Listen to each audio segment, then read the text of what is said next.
Now developing news at 11. I'm going to defend my name and my family name to the end. And I'm going to stay in this campaign because they need people like me to go to Washington. We're hearing for the first time from Lieutenant Governor Sabina Matos on the signature scandal surrounding her congressional campaign. 4 days after it was revealed signatures were forged on nomination papers.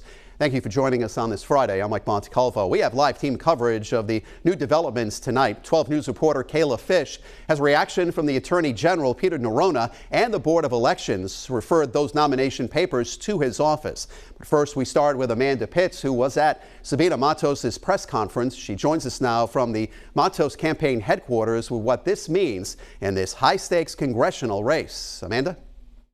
Sabina Matos is staying in the race, and she says she expects to win, despite that an investigation has been launched into how her campaign gathered signatures that may have been forged.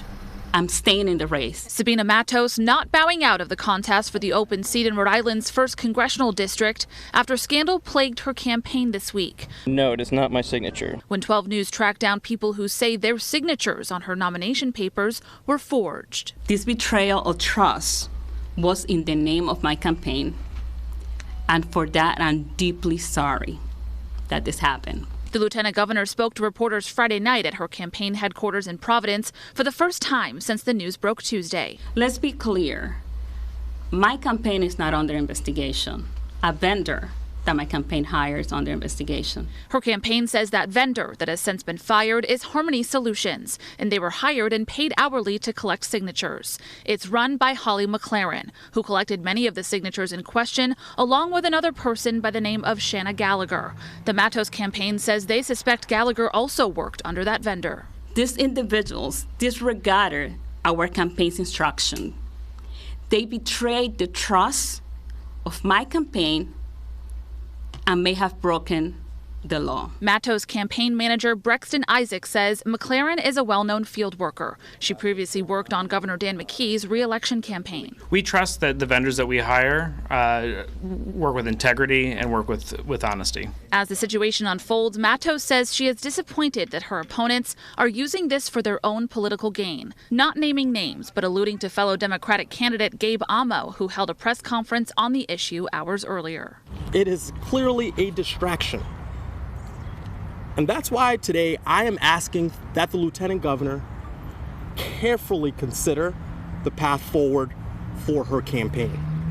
I expect those Washington-style attacks from the MAGA Republicans, but not from my fellow Democrats, who I have always treated with respect. The Matos campaign said they're currently looking into how many more of their volunteers worked for that vendor and what their motive was. In Providence, Amanda Pitts, 12 News. Amanda, thank you. The Board of Elections voted to send all Sabina Matos campaign nomination papers to the AG's office for review. New tonight, we're hearing from the Attorney General about today's vote by the board and his ongoing investigation into the signature scandal. 12 News reporter Kayla Fish continues our team coverage. Kayla?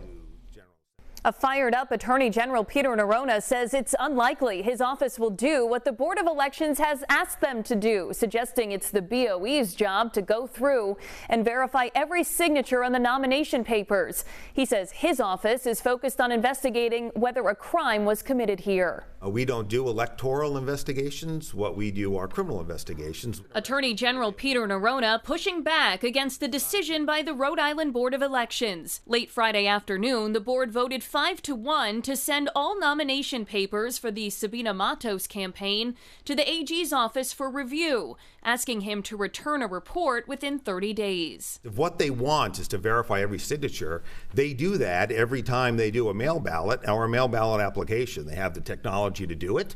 It doesn't apparently take them very long to do it, and what I would suggest to them respectfully is that they do it. The AG's office is leading a criminal probe into signatures that appear to have been forged on Matos' nomination papers in multiple communities, revealed by Target 12 and elections officials earlier this week. We only need to find one bad signature to bring a criminal case. It doesn't require us to verify every single signature. We only need to find one.